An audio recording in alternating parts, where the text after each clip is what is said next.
ಹೋರಾಟ ಅಲ್ಲ, ಭಾರತೀಯ ಜನತಾ ಪಕ್ಷದ ಪ್ರಾಯೋಜಿಕ ಹೋರಾಟ ಅಂತ ಮಾತನ್ನ ಬಹಳ ಸ್ಪಷ್ಟವಾಗಿ ನೀವು ಇಂಥದಕ್ಕೆಲ್ಲ ಹಿಂಗೆಲ್ಲ ಮಾತಾಡೋದಕ್ಕೆ ಇದನ್ನ ಸಹಿಸ್ಕೊಂಡು ಕೊಡ್ಬೇಕು ಅಂತ ನೀವು ಹೋರಾಟದಲ್ಲಿ ಎಲ್ಲ ಅವ್ರ ಪಕ್ಷದ ನಿಮ್ಮ ಮಾತು ಅವ್ರು ಕೇಳಿದ್ದಾರೆ, ಅವ್ರು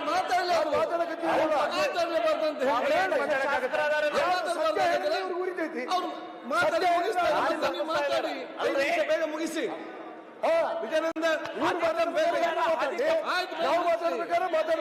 ಅವರು ನಿಮ್ಗೆ ಕ್ರೆಡಿಟ್ ಕೊಟ್ಟಿದ್ದಾರೆ ನಿಮ್ಮ ಮುಖಾಂತರ ಅಂತ ಹೇಳಿ. ಅವ್ರು ಏನಿದ್ದಾರೆ, ನಿಮ್ಮನ್ನು ಕ್ರೆಡಿಟ್ ಕೊಟ್ಟಿದ್ದಾರೆ ಅವರು. ಮಾನ್ಯ ಅಧ್ಯಕ್ಷರೇ, ನಿನ್ನೆ ಏನಾಯ್ತು ಘಟನೆ? ನಮ್ಮ ಸರ್ಕಾರದ ಪ್ರತಿನಿಧಿಗಳು ಹೋಗಿದ್ದಾರೆ. 3 ಜನ ಸಚಿವರು, ಸನ್ಮಾನ್ಯ ಎಚ್ ಸಿ ಮಾದೇವಪ್ಪನವರು, ಡಾಕ್ಟರ್ ಸುಧಾಕರ್ ಅವರು, ಸನ್ಮಾನ್ಯ ವೆಂಕಟೇಶ್ ಅವರು ಮತ್ತು ನಮ್ಮ ಲಕ್ಷ್ಮೀ ಹೆಬ್ಬಾಳ್ಕರ್ ಅಕ್ಕ ಕೂಡ ಹೋಗ್ಯಾರ. ಆ ಸಮಾಜದ ಲಕ್ಷ್ಮೀ ಹೆಬ್ಬಾಳ್ಕರ್ ಅವರು ಹೋರಾಟ ಮಾಡಕ್ ಬಂದಿದ್ರು, ಗೊತ್ತಾ ನಿಮ್ಗೆ? ಅವ್ರು ಬೇಗ ಮುಗಿಸ್ಲಿ, ಮತ್ತೆ ನೀವು ಮಾತಾಡೋದಿಲ್ವಾ? ಹೇಳಕ್ ಹೋಗ್ಬೇಡ್ರಿ, ಸರ್ಕಾರದ ಪರವಾಗಿನೇ ಹೋಗಿ ನಾನು ಸಮಾಜದ ಮಗಳು ಅಂತೇಳಿ ಇದನ್ ಮಾಡಿದ್ದೀನಿ. ಆಮೇಲೆ ಇನ್ನೊಂದು ಸಿ ಪಾಟೀಲ್ ಅಣ್ಣನವರು ಹೇಳಿದ್ರು, ಅಣ್ಣ ನಾನೇ ನಿಮಗ್ ಫೋನ್ ಮಾಡಿದೆ, ಮುಖ್ಯಮಂತ್ರಿಗಳು ನಂಗೆ ಫೋನ್ ಮಾಡಿ ಹೇಳಾರ 10 ಮಂದಿನ ಕರ್ಯಾಕತ್ತಾರನ್ನ ಕರೀರಿ ಅಂದಿದ್ದಕ್ಕೆ ನೀವೇನ್ ಹೇಳಿದ್ರಿ? ಬೆಲ್ಲದವ್ರಿಗೆ ಫೋನ್ ಹಚ್ತಾ ಇದೀನಿ, ಯತ್ನಾಳ್ ಅವ್ರಿಗೆ ಫೋನ್ ಹಚ್ತಾ ಇದೀನಿ, ಸಿಗ್ತಾ ಇಲ್ಲ ಅಂತ ಹೇಳಿದ್ರಿ. 2 ಸತ ನಿಮ್ಗೆ ಹೇಳಿದ್ರಿ. ಉತ್ತರ ಕೊಡ್ತೇನೆ. ಮುಖ್ಯಮಂತ್ರಿ ಯಾವಾಗ ಫೋನ್ ಹಚ್ಚಿರ ಅಂದ್ರ ಬೆಂಕಿ ಹಚ್ಚಿ ಬನಿ ಸುಟ್ಟಿಂದ ಫೈರ್ ಫೈಟರ್ ಬಂದಂಗಾಗಿತ್ತು ನಿಮ್ದು. ಹೌದೌದು, ಹಿಂದ ನೀವು ಹೇಳಿದಾಗ ನಾವು ಕೇಳಿದೀವಿ. ಮಾನ್ಯ ಅಧ್ಯಕ್ಷ, ಸಿ ಪಾಟೀಲ್ ಸಚಿವರಿದ್ದಾಗ ಮಾನ್ಯ ಬಸವರಾಜ ಬೊಮ್ಮಾಯಿ ಅವ್ರ ಹತ್ರ ಹೋದಾಗ ಇವರೇ ನಮಗೆ ಸಮಾಧಾನ ಮಾಡಿದ್ರು. ಅವತ್ತು ಕೂಡ ನಾನು ಹೇಳಿದೆ ಮುತ್ತಿಗೆ ಹಾಕ್ತೀವಿ ನಾವು ಅಂದಾಗ. ಮುಂದಕ್ಕೆ ಹೋಗ್ಲಿ. ಮುಂದೆ ಇವತ್ತು ಅದು ನಡೆದಂಥದ್ದು ಸತ್ಯ ಸಂಗತಿ. ಮಾನ್ಯ ಅಧ್ಯಕ್ಷರೇ, ಅಲ್ಲಿ ನೀವು ನೋಡ್ರಿ ವೇದಿಕೆ ಮೇಲೆ ಯಾರ್ಯಾರು ಹೋಗ್ಯಾರ. ಮೊನ್ನೆ ಸನ್ಮಾನ್ಯ ವಿರೋಧ ಪಕ್ಷದ ನಾಯಕರು ಹೋಗಿ ಪೂಜ್ಯರ ಭೇಟಿಯಾಗಿ ಪ್ರಚೋದನೆ ಮಾಡ್ತಾರ. ಮೊನ್ನೆ ಆ ಘಟನೆಗೆ ವಿಜೇಂದ್ರ ಅವರು ಹೋಗಿದ್ದಾರೆ. ವಿಜೇಂದ್ರ ಅವರು ಹೋದಾಗ ಏನಾಗಿದೆ ಅನ್ನೋದು ತಮಗೆ ಗೊತ್ತಿದೆ, ಅವ್ರಿಗೂ ಗೊತ್ತಿದೆ. ಅಲ್ಲಿ ಪೂರಾ ಪ್ರಾಯೋಜಿಕ ಭಾರತೀಯ ಜನತಾ ಪಕ್ಷದ ಪ್ರಾಯೋಜಿಕ ಹೋರಾಟ ನಡೀತು. ಇದು ಪಕ್ಷಾತೀತವಾದ ಹೋರಾಟ ಆಯಿತು. ಮಾನ್ಯ ಅಧ್ಯಕ್ಷರೇ, ಇದರ ಏನು ಮೀಸಲಾತಿಯನ್ನು ನಾವು ಕೇಳ್ತಾ ಇದ್ದೀವಿ. ಕಳೆದ ಹಿಂದಿನ ಸರ್ಕಾರದಲ್ಲಿ ಸನ್ಮಾನ್ಯ ಬಸವರಾಜ ಬೊಮ್ಮಾಯಿ ಅವರು ನಮ್ಗೆ 2A ಮೀಸಲಾತಿಯನ್ನು ಕೊಡ್ತೀನಿ ಅಂತೇಳಿ ತಾಯಿ ಮೇಲೆ ಪ್ರಮಾಣ ಮಾಡಿದ್ರು. ನಾವು ಅದಕ್ಕೆ ಒಪ್ಕೊಂಡು ಸಮಾಧಾನ ತಗೊಂಡ್ವಿ, ಕಾಯ್ದ್ವಿ.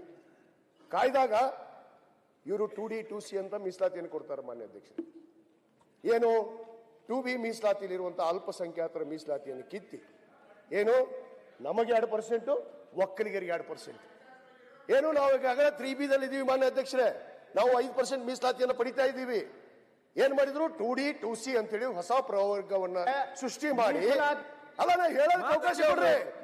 ಏನಾಗಿದೆ ಅನ್ನೋದನ್ನ ಸತ್ಯಾಸತ್ಯತೆ ಇಡಬೇಕು. ಇವತ್ತು ಇಲ್ಲಿ ಸದನದಲ್ಲಿ ಚರ್ಚೆ ಆಗುವಾಗ ಕೂಡ ಸಾಕಾಗ್ತದ. ನೆಕ್ಸ್ಟ್ ನೀವು ಮಾತಾಡಿ. ಗೃಹ ಸಚಿವರ ಟಿಪ್ಪಣಿ ಮೇಲೆ ಚರ್ಚೆ ಆಗಬೇಕು. ಮೀಸಲಾತಿ ಬಗ್ಗೆ ಆದ್ರೆ ಅರ್ಧ ಗಂಟೆ 1 ಗಂಟೆ ಅರ್ಧ ಚರ್ಚೆ ಕೊಡ್ರಿ. ನಾ ಮಾತಾಡ್ತೇನೆ.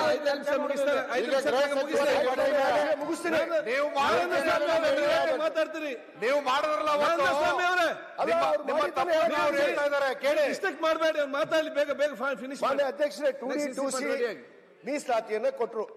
ಬೇಗ ನಾವು ಪಕ್ಷಾತೀತವಾದ ಹೋರಾಟ ಇತ್ತು. ನಾವು ಸ್ವಾತಂತ್ರ್ಯ ಉದ್ಯಾನ ಮೈದಾನದಲ್ಲಿ ಸರಿ ಆಯ್ತು ತಪ್ಪಾಯ್ತು ಅಷ್ಟೇ ಸರ್ಕಾರ ನಾವು ಇವ್ರಿಗೆ ಕೇಳಕ್ ಆಗ್ತಾ ಇಲ್ಲ. ಮಾನ್ಯ ಅಧ್ಯಕ್ಷರೇ, ಸ್ವಾತಂತ್ರ್ಯ ಉದ್ಯಾನ ಮೈದಾನದಲ್ಲಿ ನಾನು ಬಹಳ ಸ್ಪಷ್ಟವಾಗಿ ನಾನು ಆ ಕೊಟ್ಟಂತ 2D 2C ಅನ್ನ ತಿರಸ್ಕಾರ ಮಾಡಿದೆ. ಅವಾಗ ಇವರೇ ಇದ್ರು ನಾಯಕರಲ್ಲಿ ಇದ್ದಂಥವ್ರು. ಅವ್ರ ಹೆಸರು ತೊಳಕ್ ಮುಗುದಿಲ್ಲ. ನನಗೂ ಸ್ವಲ್ಪ ದೊಡ್ಡ ಸಿಕ್ಕಿ ಐತಿ, ನನಗೂ ಹ್ಯಾಮಸ್ತ್ ಐತಿ. ನಾನು ಒಂದು ರಾಜಕೀಯ ಕುಟುಂಬದಲ್ಲಿ ಬಂದಂಥವ್ರು. ಮಾನ್ಯ ಅಧ್ಯಕ್ಷರೇ, ಏನ ಇವ್ರು ಬಾಯಿ ಬಂದಂಗ ಮಾತಾಡ್ತಾರ, ರೆಡಿ ಇಲ್ಲ. ಯಾರ ಹೆಸರು ಹೇಳಕ್ ಹೋಗೋದಿಲ್ಲ. ಬೇಕಾದವರು ಏನ್ ಮಾನ್ಯ ಅಧ್ಯಕ್ಷರೇ, ಅಲ್ಲಿ ಇವರೇ ಸ್ವಾಗತ ಮಾಡಿದ್ರು. ನಮ್ಮ ಬಸವಜಯ ಮೃತ್ಯುಂಜಯ ಪೂಜ್ಯರನ್ನು ಕೂಡ ಮನವೊಲಿಸಿ ಅವತ್ತು 2D 2C ಅನ್ನ ಸ್ವಾಗತ ಮಾಡಿದ್ರು, ಸಂಭ್ರಮ ಮಾಡಿದ್ರು. ಆದ್ರೆ ಮುಂದೆ ಏನಾಯ್ತು ಅಧ್ಯಕ್ಷರೇ, ಸತ್ಯಾಸತ್ಯತೆ ಹೊರಗೆ ಬರಕ್ ಸ್ಟಾರ್ಟ್ ಆಯ್ತು. ಏನು ಇವತ್ತು ಸರ್ವೋಚ್ಚ ನ್ಯಾಯಾಲಯ 2D 2C ಮೀಸಲಾತಿಯನ್ನು ಕೊಟ್ಟಿದ್ರು. ಅಲ್ಲಿ